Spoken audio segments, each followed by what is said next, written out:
Hello dear students. So in the today's lecture, we will deal with the last topic of the chapter, scattering of light.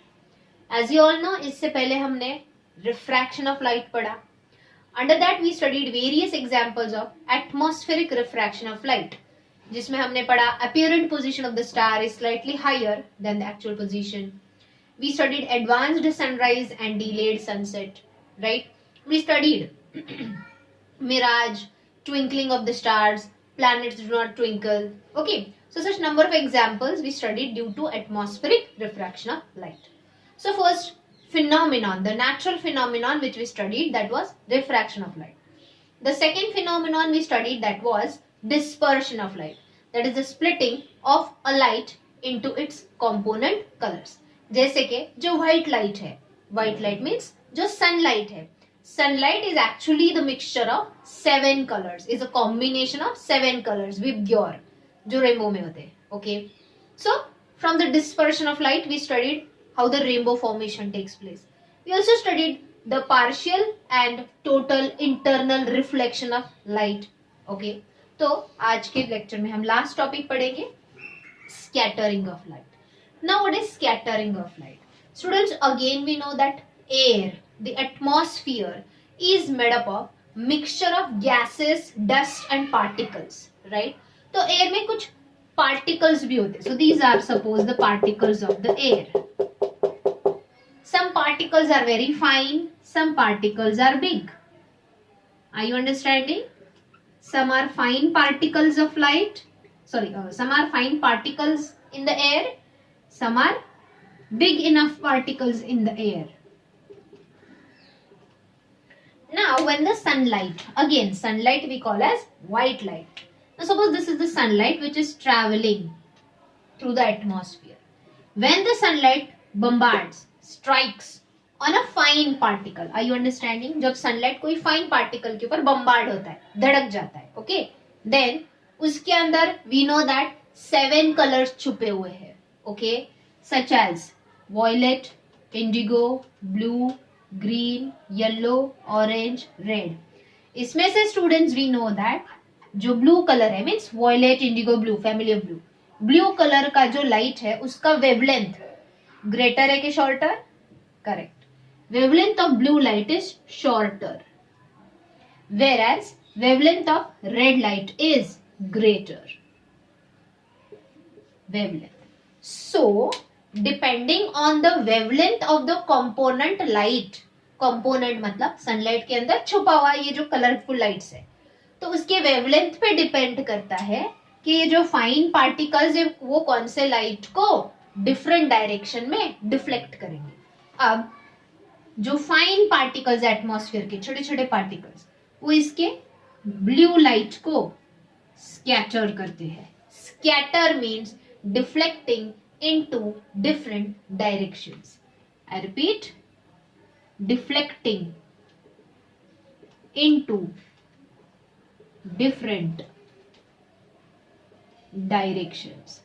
Deflecting means फैलाना. तो ये white light के अंदर जो छुपा हुआ blue light है, ओके, उसका वेवलेंथ छोटा है, जिसकी वजह से जो छोटे पार्टिकल्स है, फाइन पार्टिकल्स, वो व्हाइट लाइट के, सनलाइट के ब्लू लाइट को स्कैटर करते. So we are the observer here, हम देख रहे हैं, ओके. तो जब ये ब्लू लाइट, जो स्कैटर्ड ब्लू लाइट है, वो हमारे आईज में एंटर करता है, इसीलिए तब हमको स्काई ब्लू दिखता है. Understood? Do we see sky blue in color? Q, because of the scattering of light. But at some spaces we see the sky white also. तो ये जो big particles है, the big particles will not deflect the light, okay, or they will deflect the white light as it is, okay. So big particles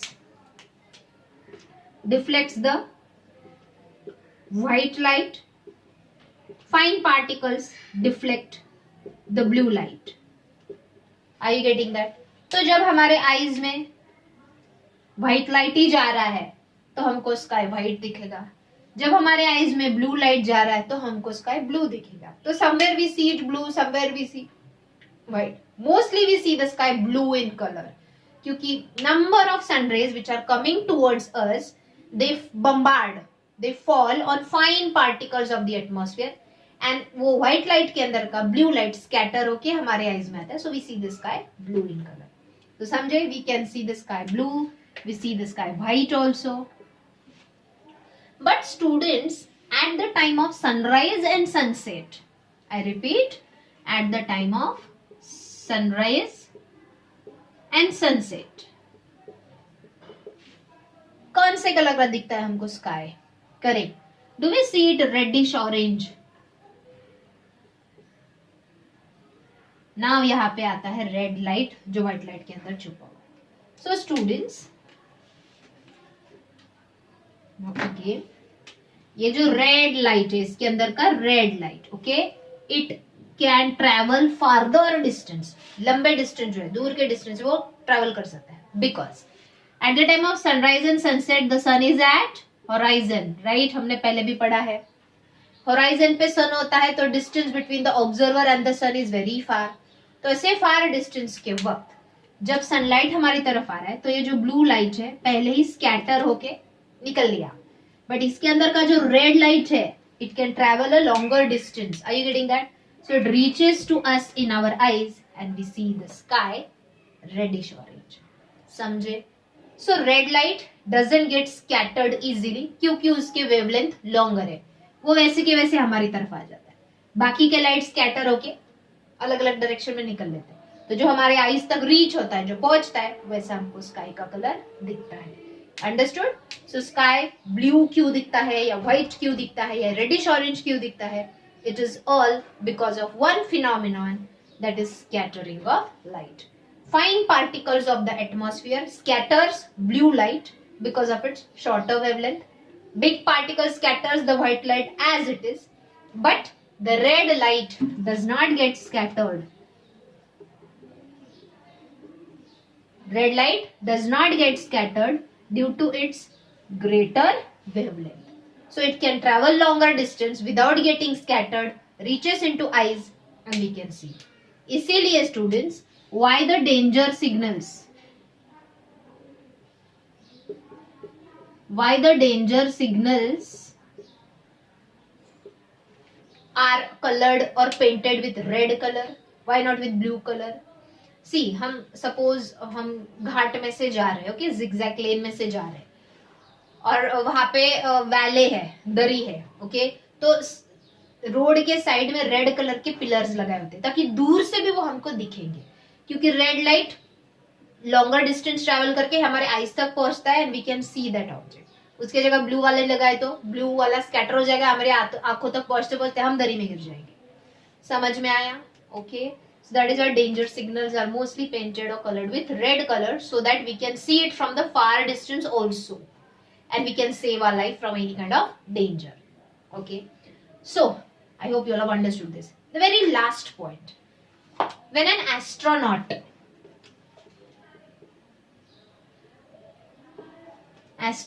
को क्या बोलते हैं? जो space में जाते हैं, okay? Rocket drivers, rocket launchers और those who study the space, okay? तो ये जो एस्ट्रोनॉट्स है, when they go into the space, why for them the sky appears black? और वी कैन से डार्क. अब वहां पे तो सनलाइट है, कुछ भी कलर नहीं दिखता स्काई का, डार्क दिखता है, ब्लैक दिखता है. क्यों? Because in space there is no atmosphere, there is vacuum, particles ही नहीं है तो कोई भी लाइट स्कैटर ही नहीं होगा. समझ में आया? So in space as there is no atmosphere, there are no particles, so there is no scattering of light, and that is why the color of the sky in the space appears dark. Understood? Okay, so students, this was the last point of the chapter, scattering of light. Now iske baad we will study numericals, sums. एक दो sums में ये video में ले लेती हूँ और एक दो में लाइव लेक्चर में भी ले लूंगी. ओके, बट उससे पहले सम्स के लिए हमको कौन सा फॉर्मूला लर्न करना है? Yes, do you remember? Refractive index denoted by the symbol.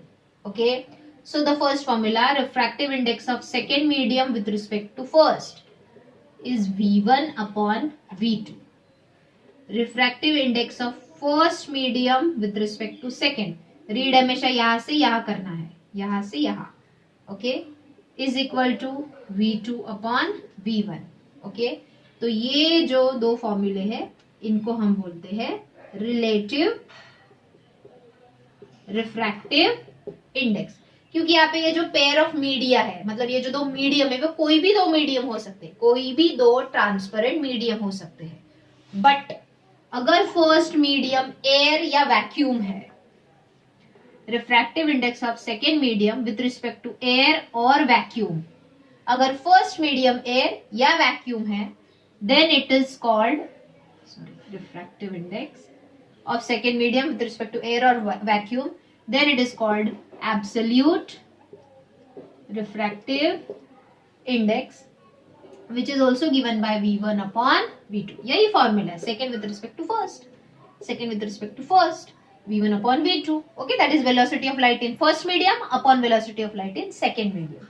But यहाँ पे the first medium has to be air or vacuum only, तो इसको absolute refractive index बोलते हैं. और हमेशा याद रखो फर्स्ट मीडियम क्या है, यहाँ पे एयर या वैक्यूम है, तो हमेशा V1 अगर एयर है तो velocity 3 into 10⁸ meter per second होता है. तो एयर में लाइट का स्पीड हमेशा, लाइट की वेलोसिटी हमेशा 3 इंटू 10⁸ मीटर पर सेकेंड होती है. ये लर्न ही करना है, क्योंकि सम में ये देंगे नहीं, V1 नहीं देंगे, V2 देंगे. मतलब velocity of light in water क्या होगी, ग्लास क्या होगी, डायमंड में क्या होगी, वो हमें लर्न नहीं करना. लेकिन velocity of light in air हमेशा क्या होती है, 3 इंटू 10⁸ मीटर पर सेकेंड. तो ये तीन formula, relative refractive index and absolute refractive index, ये फॉर्मूले हमको लर्न करने हैं. इसके ऊपर ही सम्स है, बहुत इजी है. आई डू वन थिंग, मैं पहले सम लिख के लेती हूँ and then will solve it.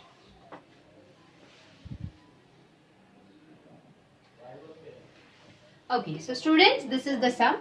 If the speed of light in a medium, अब वो मीडियम क्या है वो नहीं दिया है, एयर वाटर ग्लास क्या है नहीं पता, एक मीडियम है, एंड उसमें लाइट का स्पीड क्या है 1.5 इंटू 10⁸ मीटर पर सेकेंड. तो ऑब्वियसली ये एयर तो होगा नहीं, क्योंकि speed of light in air हमेशा क्या होता है 3 इंटू 10⁸, तो ये कोई और मीडियम है. Okay, then what is the absolute refractive index of the medium.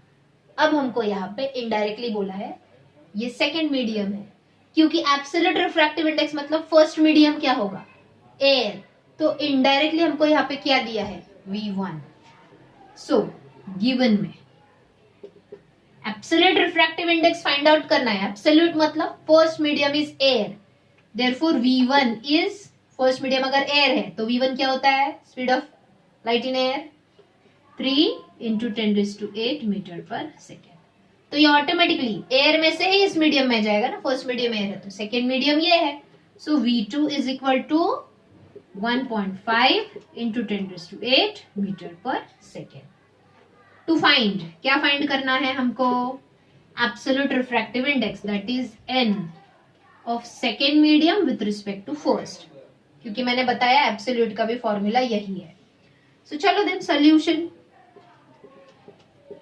We know this formula, refractive index of second medium with respect to first is equal to V1 upon V2. तो V1 क्या है 3 into 10⁸ meter per second upon V2 is 1.5 into 10⁸ meter per second. ये cancel हो गया, so 3 upon 1.5 is 2. Therefore absolute refractive index of the medium is 2. आगे कुछ unit लगाओ क्या, नहीं, क्योंकि यहाँ पे यूनिट भी सेम था तो कैंसिल हो गया. तो refractive index is unitless quantity. Statement लिखना मत भूलो, therefore the absolute refractive index of a medium is 2. Understood students? हमेशा याद, जब भी समय absolute refractive index word use किया है, इसका मतलब तुमको V1 दिया हुआ है, that is speed of light in air, क्योंकि एब्सोल्यूट रिफ्रैक्टिव इंडेक्स मतलब फर्स्ट मीडियम इज एयर. ये याद रखो, आगे सम करना इजी है. एंड अगर फर्स्ट मीडियम एयर है तो जो भी दूसरा मीडियम दिया है वो सेकेंड ही होता है हमेशा, क्योंकि एयर में से ही वाटर में या ग्लास में या डायमंड में लाइट पास कर सकते हैं। Got it? Okay, so moving on to the second some.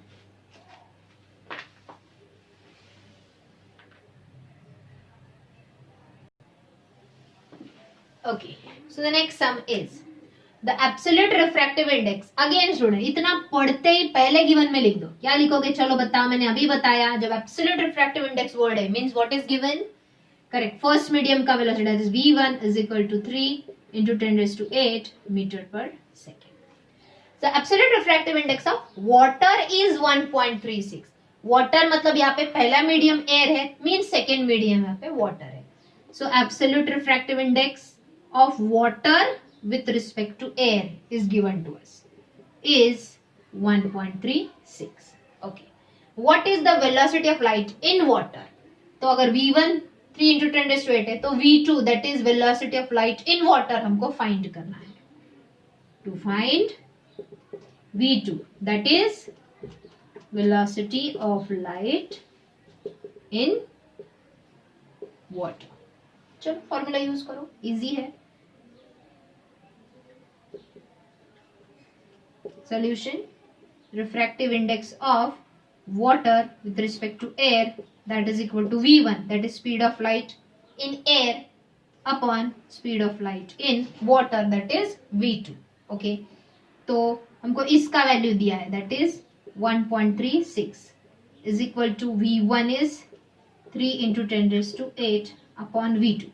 v2 को इधर भेजो, 1.36 को इधर भेजो, साइड्स इंटरचेंज करो. तो ये डिवीजन में है, इधर ऊपर न्यूमरेटर पे आएगा और ये इधर न्यूमरेटर पे इधर आके डिनोमिनेटर में चला जाएगा. So we get v2 is equal to 3 into 10 raise to 8 upon 1.36. अब यहाँ पे ये मीटर पर सेकेंड कैंसल नहीं होगा. ओके, क्योंकि v2 इधर चला गया. सो ये डिवाइड करो, something answer you get 2.21 into 10 raised to 8 meter per second. So नीचे स्टेटमेंट लिखना मत भूलो. That therefore the velocity of light in water is 2.21 into 10 raised to 8 meter per second. Okay students, तो देखो बहुत easy sums है. Second medium कौन सा, फर्स्ट मीडियम कौन सा, विथ रिस्पेक्ट टू फाइंड करो, you get the answer. Okay, अब हाँ just one point of our student, मैंने अभी आपको सबसे पहले स्कैटरिंग ऑफ लाइट पढ़ाया, right? That is deflection of light into different directions due to the fine particles of the atmosphere. So scattering of light is also known as Tyndall effect. What it is also known as? Tyndall effect. Scientist Tyndall ने ये discover किया. Or it is also known on the name of Indian scientist that is Raman effect. ये याद रखो. अब हम क्या करते हैं, यूजुअली ये हेडिंग दिया है टेक्स्ट बुक में, इतना ही लर्न करते हैं scattering of light. Somewhere book में है रमन इफेक्ट करके. तो एग्जाम में क्वेश्चन अगर डायरेक्टली आया, explain scattering of light, 2 marks या 3 मार्क्स के लिए लिख दोगे, लर्न किया होगा तो ऑब्वियसली. बट लर्न किया है, बट तुमने स्कैटरिंग ऑफ लाइट को ही टिंडाल इफेक्ट या रमन इफेक्ट बोलते ये याद नहीं रखा है. तो एग्जाम में क्वेश्चन इनडायरेक्टली आया, what do you mean by Raman effect और what do you mean by Tyndall effect, then you know the answer of scattering of light, but just आप लोगों ने वो दूसरा नाम लर्न नहीं किया है, आंसर आते हुए भी नहीं लिख पाओगे. समझे?